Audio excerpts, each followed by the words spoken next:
ദേവമംഗൾ ആസ്ട്രോമീഡിയയിലേക്ക് ഏവർക്കും സ്വാഗതം. ഞാൻ മംഗളൻ ശർമ്മ.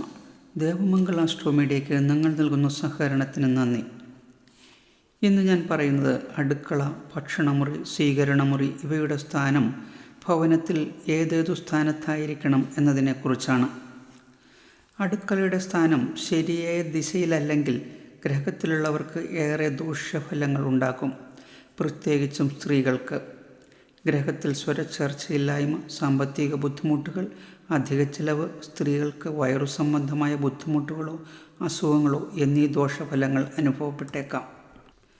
അഗ്നികോണിൽ അതായത് തെക്ക് കിഴക്ക് ഭാഗത്തും ഈശാനകോണിൽ അതായത് വടക്ക് കിഴക്ക് ഭാഗത്തും വായുകോണിൽ അതായത് വടക്കു പടിഞ്ഞാറ് ഭാഗത്തും അടുക്കളയാകാം.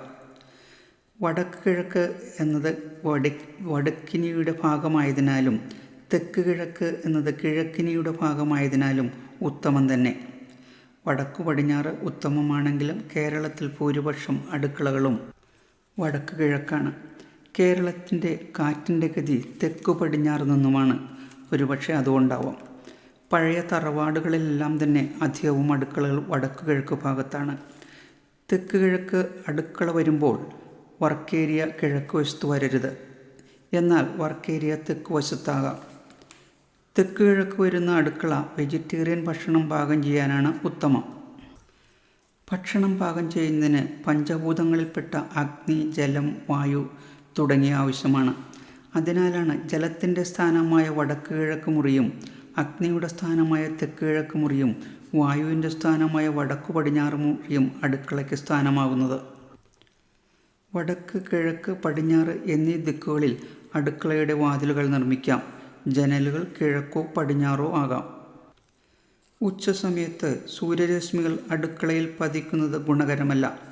അടുക്കള വീട്ടിലെ മറ്റു മുറികളേക്കാൾ ചെറുതായിരിക്കണം. അടുക്കള വലുതാകും തോറും ചിലവ് വർദ്ധിച്ചു വരും. ചില വീടുകളിൽ 2 അടുക്കള നിർമ്മിക്കാറുണ്ട്. അതുകൊണ്ട് ദോഷമില്ല. ഒരു വീട്ടിൽ 2 അടുക്കള വന്നാൽ ചിലവ് വർദ്ധിക്കുമെന്ന ഒരു തെറ്റിദ്ധാരണയുണ്ട്. അടുക്കളയുടെ തെക്ക് വടക്കുള്ള 9 ഭാഗമാക്കി അതിൽ ഒരു ഭാഗം വടക്ക് നിന്ന് തെക്കോട്ട് മാറ്റി അവിടെ നിന്ന് ആവശ്യമായ അടപ്പുകൾ ക്രമമനുസരിച്ച് തെക്ക് ദിക്കിലേക്ക് നിർമ്മിക്കാം. പ്രധാന അടപ്പ് വടക്ക് അറ്റത്തായിരിക്കണം. അടുപ്പുകൾ സ്ഥാപിക്കുന്നതിനുള്ള പ്ലാറ്റ്ഫോം അല്ലെങ്കിൽ ടേബിൾ മുറിയുടെ തെക്കും കിഴക്കും ഭിത്തികളുമായി തൊട്ടു നിൽക്കാത്ത വിധത്തിലായിരിക്കണം. പാകം ചെയ്യുന്ന ആളിൻ്റെ മുഖം കിഴക്കു ദിശയിൽ ആയിരിക്കും വിധം ആയിരിക്കണം അടുപ്പുകൾ ക്രമീകരിക്കേണ്ടത്. പൈപ്പും വാഷ് ബേസിനും മുറിയുടെ വടക്ക് കിഴക്ക് ഭാഗത്തായിരിക്കണം. ഫ്രിഡ്ജ് തെക്ക് കിഴക്ക്, തെക്ക്, പടിഞ്ഞാറ്, വടക്കു ഭാഗത്തും ആകാം. അടുക്കളയിൽ ഡൈനിങ് ടേബിൾ ഇടുകയാണെങ്കിൽ പടിഞ്ഞാറോ വടക്കു പടിഞ്ഞാറോ ഭാഗത്തായിരിക്കണം. പാചകത്തിനാവശ്യമായ സാധനങ്ങളും മറ്റു പ്ലേറ്റുകളും മറ്റും വയ്ക്കുന്നതിനുള്ള ക്യാബിനോ അല്ലെങ്കിൽ അലമാരയോ അടുക്കളയുടെ പടിഞ്ഞാറോ തെക്കോ വയ്ക്കത്തക്കവണ്ണം ക്രമീകരിക്കണം. ഡിഷ് വാഷർ ഉണ്ടെങ്കിൽ മുറിയുടെ വടക്ക് പടിഞ്ഞാറും ആകാം. അടുക്കളയുടെ കിഴക്കേ ചുമരിൻ്റെ വടക്ക് ഭാഗത്ത് മുഖക്കണ്ണാടി വയ്ക്കുന്നത് സാമ്പത്തിക സ്ഥിതി മെച്ചപ്പെടുത്താൻ സഹായിക്കും. ഈ മുഖക്കണ്ണാടി മറ്റു കാര്യങ്ങൾക്ക് ഉപയോഗിക്കരുത്. കുടിക്കാനുള്ള വെള്ളം അടുക്കളയുടെ വടക്ക് കിഴക്ക് ഭാഗത്ത് വയ്ക്കാം. അരിയും ഭാരമേറിയ വസ്തുക്കളും തെക്കു പടിഞ്ഞാറും ചൂലും ശുചീകരണ സാമഗ്രികളും വടക്കു പടിഞ്ഞാറും ആകാം. ശുചീകരണത്തിനുള്ള കെമിക്കലുകൾ ഒരു കാരണവശാലും അടുക്കളയിൽ സൂക്ഷിക്കരുത്. ഭക്ഷണമുറിയുടെ സ്ഥാനം കിഴക്കോ തെക്കോ അല്ലെങ്കിൽ പടിഞ്ഞാറോ ആണ്.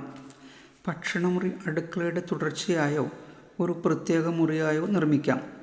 നിർദ്ദിഷ്ട സ്ഥാനം പടിഞ്ഞാറാണെങ്കിലും അടുക്കള തെക്ക് കിഴക്കാണെങ്കിൽ അതിനു സമീപത്ത് കിഴക്ക് ഭാഗത്ത് അല്ലെങ്കിൽ തെക്ക് കിഴക്ക് ഭാഗത്ത് ഭക്ഷണമുറിയാകാം.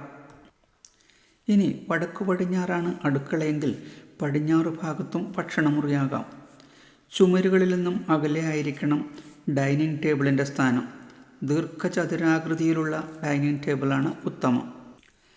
ഗൃഹനാഥൻ അല്ലെങ്കിൽ ഭാര്യ അല്ലെങ്കിൽ മൂത്ത സന്താനം മുറിയുടെ തെക്ക് പടിഞ്ഞാറിൻ്റെ തെക്ക് അല്ലെങ്കിൽ തെക്കു പടിഞ്ഞാറിൻ്റെ പടിഞ്ഞാറുള്ള കസേരയിലിരിക്കണം. കിഴക്കോട്ടോ വടക്കോട്ടോ മുഖദർശനം വരുന്ന വിധത്തിൽ. ഭക്ഷണം കഴിക്കാനിരിക്കുന്നവർ വടക്ക്, കിഴക്ക്, പടിഞ്ഞാറ് എന്നീ ദിക്കുകൾക്ക് അഭിമുഖമായിരിക്കണം. ഭക്ഷണമുറിയുടെ വാതിലുകൾ കിഴക്ക്, വടക്ക്, പടിഞ്ഞാറ് ഇവയിൽ ഏതെങ്കിലും ഒരു ദിശയിലായിരിക്കണം. വാഷ് ബേസിൻ വടക്കോ കിഴക്കോ ആകാം. സ്വീകരണമുറി നിർമ്മിക്കേണ്ടത് ഭവനത്തിൻ്റെ വടക്കുഭാഗത്തോ കിഴക്കുഭാഗത്തോ ആയിരിക്കണം. സ്വീകരണമുറിയിലേക്ക് പ്രവേശിക്കുന്ന വ്യക്തിക്ക് അവരുടെ മനസ്സിൽ ഒരു കുളിർമ തോന്നണം. അതോടൊപ്പം തന്നെ ഒരു ശാന്തതയും സന്തോഷവും. അതിനെ ആശ്രയിച്ചാണ് ആ വീടിൻ്റെ സാമ്പത്തികവും സാമൂഹികവുമായ പുരോഗതി. അതിനനുസരിച്ച് വേണം സ്വീകരണമുറിയുടെ രൂപകൽപ്പന ചെയ്യാൻ. വീടിൻ്റെ കിഴക്ക് അല്ലെങ്കിൽ വടക്ക് കിഴക്ക് ഭാഗത്തായിരിക്കണം സ്വീകരണമുറി. വാതിൽ വടക്ക് കിഴക്കിൻ്റെ കിഴക്ക് ഭാഗത്തായിരിക്കണം.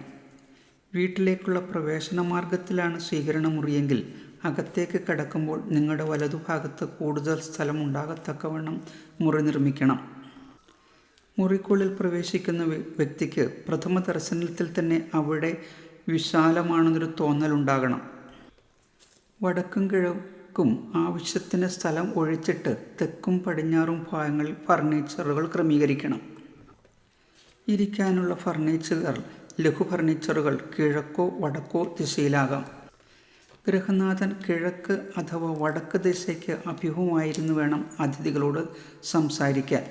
ആ വിധത്തിലായിരിക്കണം കസേരകൾ സെറ്റ് ചെയ്യേണ്ടത്. ഷോക്കേസ് മുതലായവ മുറിയുടെ തെക്ക് പടിഞ്ഞാറ് ആകാം. ചതുരാകൃതിയിലുള്ള ഫർണിച്ചറുകളാണ് ഉത്തമം. വാഷ് ബേസിൻ പടിഞ്ഞാറ് ഭാഗത്തും ആകാം. സ്വീകരണമുറിയുടെ വാതിലുകൾ തെക്ക് കിഴക്കോ തെക്ക് പടിഞ്ഞാറോ ആകരുത്. ടെലിവിഷൻ്റെ സ്ഥാനം മുറിയുടെ തെക്ക് കിഴക്ക് ഭാഗത്തായിരിക്കണം. മുകളിൽ നിലയുണ്ടെങ്കിൽ സ്റ്റെയർകേസ് മുറിയുടെ തെക്ക് അഥവാ തെക്ക് പടിഞ്ഞാറ് ഇവയിൽ ഏതെങ്കിലും ഒരു ഭാഗത്തായിരിക്കണം. തെറ്റായ ഏതെങ്കിലും ദിശയിലാണ് ഇപ്പോഴത്തെ നിങ്ങളുടെ ഗ്രഹത്തിൽ നിർമ്മിതിയെങ്കിൽ പ്രയാസപ്പെടേണ്ട.